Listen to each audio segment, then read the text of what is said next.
शुक्रवार संध्यारे कटक सारला भवन परिसर रे भारत मसला पक्षरु एक सांबादिक सम्मेलन अनुष्ठित हो जाइछि।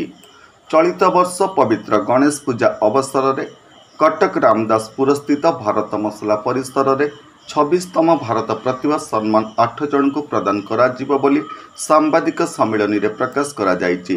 नमस्कार, मु लिपिका आपण मानको स्वागत करछि।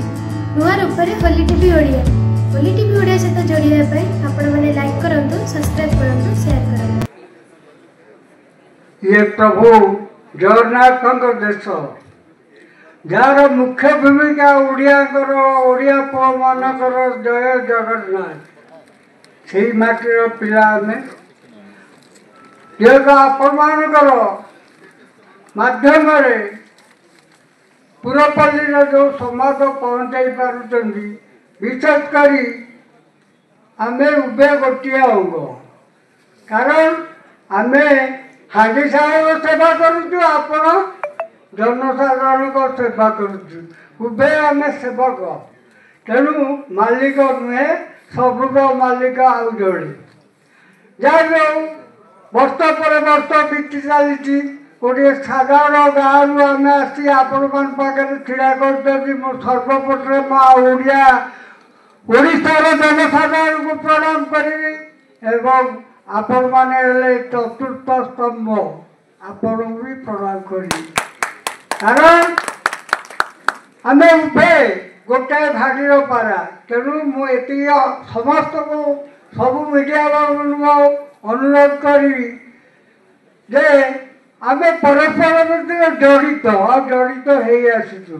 तेणु आगू जावाई आम बहुत भी साहाय्य करुचु। जय भारत फाउंडेशन गोटे सी भी अंग एटा भारत मसलार गोटे अंग एवं आपण मैंने यारी माध्यम आज आम पहुँची जाइचु पुरपल्ली भितर सौभाग्य मिली जी कि यदि आम देश को कह जाए चारोटी पिलर जो तृतीय पिलर बा आम जो पिलर संगे गोटे सरकार गोटे मीडिया से बंधुक 25 वर्ष पर 26 वर्ष जो उपस्थित होती समस्त को अभिनंदन नमस्कार। आज कार्यक्रम प्रेस कॉन्फ्रेंस रे उपस्थित अच्छा जय भारत फाउंडेशन तथा भारत मसलार फाउंडर श्रीजुक्त सुरेंद्रनाथ पंडा जी एवं सहित मंचासीन आमर समद भारत मसलार कर्मकर्ता सहित उपस्थित समस्त भारत मसला परिवार समस्त सदस्य समस्त को तथा मीडिया बंधु electronics media print media social media all media बंधु आपण को आज यही अवसर पुणी थे नमस्कार एवं प्रणाम। ए सांबादिक सम्मेलन में भारत मसला परिचालना निर्देशक सुशांत कुमार पंडा, जनरल मैनेजर अश्विनी कुमार दास, भारत मसलार कर्मचारी माने उपस्थित थिले। लिंगराज पंडा रिपोर्ट, होली टीवी ओडिया।